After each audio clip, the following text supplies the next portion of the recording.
Comment fixer les objectifs et des deadlines quand on démarre un projet totalement nouveau sur lequel on n'a aucune expérience? C'est une question qu'on me pose souvent.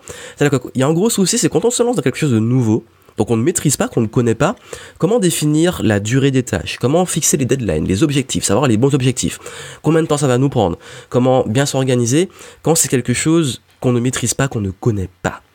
Et c'est même parfois encore pire, c'est quand on se lance justement, qu'on a envie d'atteindre un résultat. Je veux créer mon entreprise et être libre et indépendant, je veux développer telle compétence ou je veux réussir à atteindre tel niveau sportif, mais quel objectif je me fixe, parce que j'ai aucune clarté sur ce qu'il faut faire concrètement. J'en avais déjà un petit peu parlé, j'avais dit dans un podcast précédent, il y a ça quelques temps, et même une vidéo d'ailleurs, que quand vous n'avez pas le temps, et quand vous estimez ne pas avoir le temps, c'est un problème de priorité. Mais plus que ça, c'est que, comment définir des priorités si on ne sait pas quoi faire? Parce que souvent, le problème, justement, qu'on a du mal à se mettre des objectifs en place, c'est qu'on ne sait pas quoi faire, on est complètement perdu, on n'est pas clair sur le processus. Et d'ailleurs, combien de fois vous avez déjà utilisé plein d'outils de productivité, le journal, un journal ou un truc comme ça, mais vous ne savez pas comment le remplir, vous ne savez pas comment l'utiliser efficacement. En fait, c'est souvent ça, c'est que ma réponse va être très simple, c'est qu'il faut deux étapes très simples pour savoir quel objectif fixer, quel deadline et quel plan d'action mettre en place quand on n'a pas d'expérience sur un nouveau domaine dans lequel on se lance. Le premier, si vous n'avez pas d'expérience et que vous ne savez pas quoi faire, il n'y a pas de secret en fait. C'est d'apprendre à le faire, c'est simplement. C'est d'apprendre à le faire et de profiter de l'expérience de quelqu'un qui sait le faire. C'est ce que je dis très souvent. Tu ne sais pas comment faire, tu ne sais pas comment atteindre un objectif, tu ne sais pas comment résoudre un problème, demande à quelqu'un qui a atteint l'objectif, qui a résolu le problème, comment faire. En fait, à un moment, il ne faut pas se tourner autour du pot, il faut faire simple et il faut aller droit au but. Ça paraît logique, mais souvent on l'oublie. Et surtout, deuxième étape, de développer des compétences. C'est-à-dire devenir bon pour savoir le faire et gagner en expérience. On n'a pas l'expérience, on va la créer. Et du coup, après, on saura comment gérer un projet, on saura comment gérer les choses. Je vais donner un exemple très simple. Quand on se lance sur le web, on ne sait pas par quoi commencer, comment créer une offre, trouver la bonne idée, la valider, créer une formation, un produit en ligne, une formation par exemple, la vendre, mettre en place un tunnel de vente, tout ça c'est totalement inconnu. On ne sait pas combien de temps ça va nous prendre, on ne sait pas comment on va s'organiser, on ne sait pas quel outil utiliser, on est complètement perdu et paumé. Beaucoup de ceux qui me suivent, qui démarrent, se reconnaissent dans ce moment-là. Qu'est-ce qu'il faut faire si ce n'est justement faire appel à des personnes qui ont déjà fait ça, pour qu'ils nous guident, ils nous disent voilà, fais ça,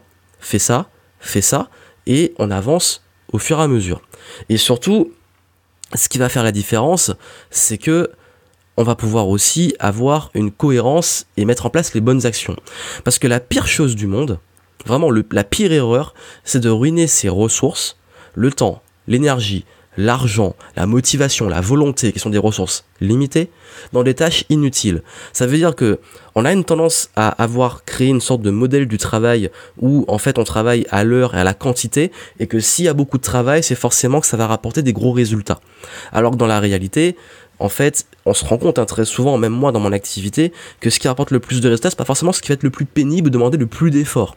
Donc encore ces croyances-là que ça va forcément être difficile. Si c'est simple, c'est qu'il y a un anguille sous roche, que c'est pas normal. Et en fait, je vais vous dire, c'est pas les meilleurs systèmes, les meilleures applications qui vont vous aider à faire ça, parce que chacun fonctionne différemment, c'est pas une to-do list, etc. D'ailleurs, beaucoup me disent, est-ce qu'il faut des to-do list? Et moi, je dis, moi, personnellement, je déteste les to-do list, je ne l'utilise pas dans mes projets. Et quand on n'a pas d'expérience, qu'est-ce qu'on fait? On invente une to-do list. On s'invente un process et les tâches à faire. Et très souvent, qu'est-ce qui se passe quand on est tout seul et quand on est paumé? C'est qu'on va faire plein de choses, on va tester plein de choses, et puis après, ça va pas marcher. Il n'y aura pas de résultat. Et on aura ruiné plein de temps, d'énergie à faire des choses qui n'ont pas apporté de résultats. Et ça va aller beaucoup plus loin, c'est qu'après, on va dire, j'ai tout essayé, ça marche pas. Et du coup, c'est nul. Et je vais aller encore plus loin, et ça, c'est un petit coup un peu vicieux, mais certains vont se reconnaître. Heureusement, c'est pas la majorité, mais hélas, c'est le cas. Les personnes qui vont dire que ça sert à rien de se former, ça sert à rien d'être accompagné, ça sert à rien de faire appel à quelqu'un, on peut l'apprendre par soi-même. Du coup, ça a demandé un temps fou. Je vais pas revenir sur ça, j'ai fait une vidéo qui a beaucoup tourné sur tout devrait être gratuit, et il y en a encore qui pensent qu'on peut s'en sortir, en tout cas sans accompagnement, dans tout et rien. Oui, mais ça demande énormément de temps et ça va demander de faire des choses. C'est obligé, si on va par sa propre expérience, que on va se planter. Il n'y a pas de mal avec ça, ok, il n'y a pas de souci. Mais vous venez pas après vous plaindre si vous n'avez pas de résultats rapidement. Parce qu'il y a deux approches. L'approche j'y vais par moi-même et j'apprends par moi-même, qui est l'approche longue que tout le monde peut faire, que tout le monde peut entreprendre, c'est une décision. Et il y a l'approche plus rapide, des gens savent le faire, ils vont m'apprendre à le faire. Avant de pas tourner autour du pot. Et c'est ça en fait la différence. C'est que soit par soi-même, par l'expérience de l'autre. Honnêtement, moi je vais vous dire, si quelqu'un a 30, 40, 50 ans d'expérience dans un domaine, si je peux avoir ce raccourci-là, je suis bien content de pouvoir l'avoir. Et donc, du coup, c'est ça où je veux vous amener à une réflexion dans la première approche, la première étape, c'est qu'à un moment, si vous voulez vraiment avoir des résultats et être sûr de faire les bonnes choses et d'avoir aussi quelqu'un qui va vous dire si ce que vous faites avec une expérience du recul que vous n'avez pas sont les bonnes ou sont les mauvaises, il va falloir vous entourer de gens expérimentés. C'est indispensable. Et surtout, ça paraît logique qu'on apprend à conduire. Quand vous apprenez à conduire, de toute façon c'est interdit, vous n'allez pas prendre la voiture de vos parents et aller vous mettre à conduire pour apprendre sur le tas. Vous allez vous planter et mettre en danger les gens. Ça paraît logique que vous allez avoir un moniteur qui est expérimenté, qui va vous apprendre les choses étape par étape. Vous voulez apprendre, un art martial, ça paraît logique que vous allez avoir un instructeur, un sensei, un professeur qui va vous apprendre étape par étape jusqu'à avoir un niveau de maîtrise. Tout s'apprend, et généralement il y a le disciple et il y a le maître. Et je ne sais pas pourquoi, surtout en entrepreneuriat, les gens n'ont toujours pas compris que ça aussi ça s'apprend. Et même pire, c'est qu'il y a tellement de compétences à développer en marketing, en finance, en gestion du temps, en management, en un peu de comptabilité, généralement on le sous-traite, mais il faut comprendre un petit peu comment ça fonctionne, en fiscalité, bref, que ça aussi va falloir avoir des gens bons dedans pour vous l'enseigner. Et c'est que comme ça en fait qu'on apprend. Pareil, dans la démarche dans laquelle je suis en ce moment, c'est les démarches d'investissement, notamment en immobilier. J'y connais absolument rien. Il y a deux solutions. Je ne sais pas. En fait, ça veut dire que là, à l'heure actuelle, au début, quand j'ai débuté, je voulais faire des acquisitions d'appartements, mais j'ai aucune idée du process, aucune idée. Bon, c'est quoi les objectifs que je dois me fixer, je sais pas quoi faire. Qu'est-ce que j'ai fait ? Je suis allé demander à des gens qui ont déjà investi comment ils font. Et j'en ai même payé certains pour qu'ils me forment dessus. Pour me dire, ok, voici telle situation, voici ce que tu dois faire. Au début, après, etc. Et du coup, comme je savais quoi faire, j'ai mis les deadlines. J'ai dit, avant telle date, il faut que j'ai récupéré tous ces documents pour évaluer mon dossier. Une fois que j'ai les documents, je sais ce que je peux acquérir. Quand je peux acquérir, je vais faire des visites. Ensuite, je vais négocier, etc. Et j'ai un plan, en fait, tout devient clair. En business, c'est pareil. Je veux créer ma boîte. Ok, il faut que je passe par telle étape. Et j'avance. Ne restez pas seul. Si vous êtes perdu dans vos objectifs et que vous n'arrivez pas à avancer, c'est que vous êtes seul. C'est ça en fait. Vous n'avez pas les gens expérimentés qui vous entourent. Et aussi, autre erreur, de vous entourer des mauvaises personnes. Des gens qui ne sont pas expérimentés. Parce qu'en voulant parfois économiser ou en voulant parfois faire appel à des amis, on va demander des conseils business par exemple à des gens qui n'ont jamais créé leur business. Et eux, qu'est-ce qu'ils vont faire ? Ils vont vous dire, mais absolument ne crée pas, redeviens salarié, etc. C'est pareil pour l'immobilier. J'ai fait l'erreur de parler de ça à quelques personnes. Ils m'ont dit, mais tu es fou, si ça se crache, etc., les trucs de peur, etc. Mais c'était leur croyance, mais ils n'ont aucune expérience. Ils savent même pas de quoi ils parlent. Donc quand les gens ne savent pas de quoi ils parlent, ne demandent pas de conseils.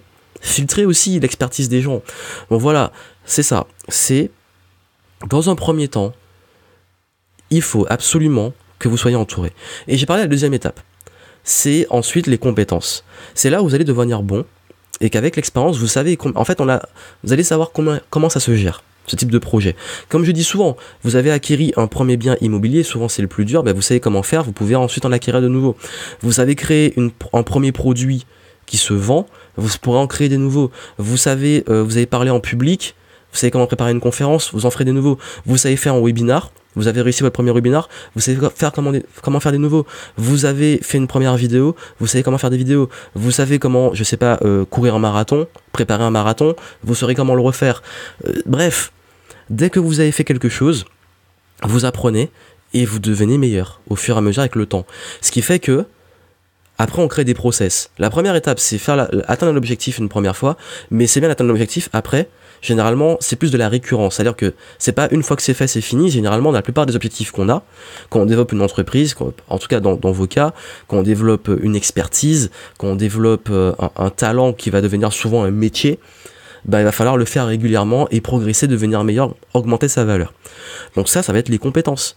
Et plus vous allez faire quelque chose régulièrement, plus vous allez répéter, plus vous allez devenir bon. Plus vous allez parler en public, plus vous allez devenir bon. Plus vous allez faire des vidéos, plus vous allez devenir bon. Et plus le process va devenir rapide. C'est-à-dire que, entre les premières fois, je vais prendre mon exemple parce que, justement, le premier produit que j'ai créé, ça m'a mis 6 mois à le faire. 6 mois pour créer un produit et le lancer. Ensuite, ça prenait 3 mois. Ensuite, je lançais des produits tous les 15 jours. Ensuite, même quand je devais préparer un webinar et tout, ça me prenait presque une semaine. Maintenant, je suis capable de lancer, créer un produit, faire le webinaire de lancement, faire le tunnel de vente, tout ça, en moins de 72 heures. Et ce n'est pas une blague. Et pourquoi ? Parce que j'ai acquis une expertise qui fait que je sais exactement quel process mettre en place, il est optimisé à mort, et je peux faire une journée non-stop de tournage sans m'épuiser, enchaîner sur la préparation d'un plan d'action, parce que je maîtrise tout le process de A à Z au niveau marketing, production, etc. Parce que j'ai acquis cette compétence. Je vais prendre un exemple tout con. Quand vous avez acquis maintenant, quand vous faites vos lacets, vous ne réfléchissez pas. Vous le faites point barre. Quand vous vous préparez, vous savez à peu près combien de temps vous allez mettre pour vous préparer. Au début, quand on est enfant, on doit apprendre à le faire, ça prend du temps. Il faut créer des automatismes. Voilà, en fait, tout s'apprend et tout se crée en automatisme. Et c'est là, en fait, qu'on change de mindset, d'état d'esprit. On ne cherche plus juste à réinventer la roue. On focus sur comment atteindre des résultats en étant accompagné et aidé par les gens qui l'ont déjà atteint. Et comment ensuite, avec ça, on devient autonome. Au début, on est accompagné, comme j'aime dire, et après l'élève dépasse le maître, ou au moins atteint le niveau du maître. J'apprends un art martial, mon professeur jusqu'à un certain niveau va m'accompagner, et à un moment c'est moi qui commence à donner des cours, et c'est moi qui deviens le professeur, et c'est même moi qui vais enseigner parfois les choses à mon professeur. Vous avez vu l'idée. Ce que je fais ça parce que maintenant que je suis ceinture noire de karaté, justement, c'est ce qui s'est passé. C'est au début, je suis le disciple, j'apprends, je deviens suffisamment bon pour devenir moi-même quelqu'un qui enseigne aux autres, qui a atteint un nouveau niveau, et ensuite c'est maintenant je répète le process et je m'améliore au fur et à mesure. Pareil en business, j'ai atteint des résultats qui font que maintenant j'accompagne des gens dans leur business et moi-même je continue à augmenter ma valeur, à mettre en question. Parce que la toute dernière étape, c'est du bonus, c'est ce qu'on peut appeler la recherche et développement de projet. La recherche et développement, la R&D, comme on voit souvent, en fait, la R&D, c'est, dans les entreprises, on voit souvent les technologies, les trucs qu'on va créer de nouveau, etc. Moi, en fait, ma R&D personnelle de projet, c'est d'optimiser, c'est de mesurer, parce que tout ce qui se mesure s'améliore. Ça veut dire que quel que soit ce que je vais créer maintenant, même si je pars de zéro, je vais mettre en place des outils de mesure qui font, est-ce que je suis sur la bonne voie, est-ce que je progresse ou pas, même en immobilier. Est-ce que ça va être rentable ? Comment mesurer la rentabilité ? Est-ce que c'est une bonne affaire ou pas ? Comment négocier, etc. Et en business, ce produit que je vais créer, est-ce que c'est un bon ou pas ? Ce contenu que je vais faire, combien il peut me rapporter ? Est-ce que ça va être bon ou pas ? Parce qu'avec le temps, quand on devient très très bon, on dit souvent que c'est l'intuition, mais finalement l'intuition se base sur l'expérience. C'est-à-dire que si maintenant je peux avoir l'intuition qu'un truc va marcher ou pas, c'est parce que justement j'ai une expérience qui fait que je le sens bien ou je le sens mal, parce qu'il y a des facteurs, des choses où je connais les lois de cause à effet. Et donc une fois qu'on a maîtrisé ça, en fait on atteint un niveau vraiment super élevé et on met en place des systèmes d'objectifs, de mesures, d'analyse et on arrive à un autre niveau. C'est pour ça que les gens aussi, par exemple les coachs sportifs qui sont vraiment très bons, qui sont même les sportifs de haut niveau, ils sont arrivés à un stade de R&D où justement ils vont encore décupler les performances, mais en mesurant, en sachant exactement qu'est-ce qu'ils doivent manger, faire, comment s'entraîner, etc. sur mesure. Vous avez compris l'idée, c'est que quoi qu'il arrive, si vous partez vraiment de zéro, vous êtes accompagné. Ensuite, vous devenez bon et vous continuez à développer des compétences jusqu'à savoir exactement comment ça va se faire et à réduire ce temps. Parce que votre expertise fera que vous allez réduire aussi le temps que ça prend et savoir exactement le temps que ça prend. C'est pour ça qu'un conférencier professionnel, par exemple, il sait exactement combien de temps pour préparer, comment ça se passe sur scène, comment gérer son temps sur scène. Et on dit souvent que beaucoup peuvent improviser. Par exemple, moi, il y en a qui sont étonnés du fait que si j'allume la caméra, je peux improviser. En même temps, j'ai fait ça pendant 10 ans. Donc à un moment, oui, forcément, quand vous improvisez, quand vous devenez très bon, vous improvisez même sur les projets.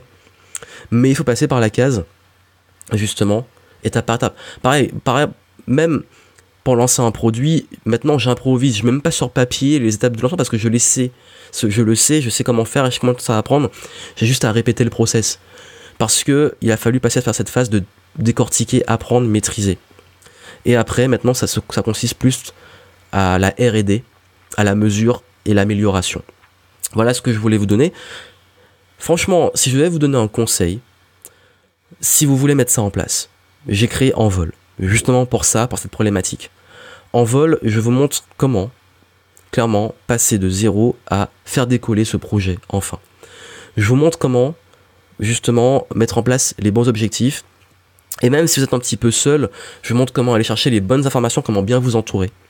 Comment aussi, je vous donne un process que je donne aussi dans le livre Changer, qui permet de créer plus de cohérence.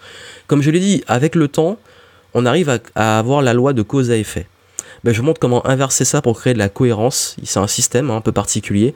Si vraiment vous ne savez pas comment atteindre l'objectif, comment vous rapprocher le plus possible de ce qu'il faudrait faire. Ça vous retourne le cerveau. Je l'explique dans Envol. Je vous montre aussi comment mesurer, comment rester motivé. Je vous donne des outils, des tableurs pour savoir avancer, traquer les choses, pour mettre ça en pratique. Mais l'idée, le concept clé que vous devez garder en tête, c'est que vous devez impérativement 1. Vous entourer, 2. Atteindre un niveau de compétence extrêmement élevé pour que ça devienne un automatisme, et 3. Développer de la recherche et développement de ce projet pour l'optimiser dans le temps, et même, pourquoi pas, l'automatiser quand certains projets le permettent, notamment en business. Tout ça, c'est en description dans Envol, et moi je vous souhaite beaucoup de succès. À très bientôt.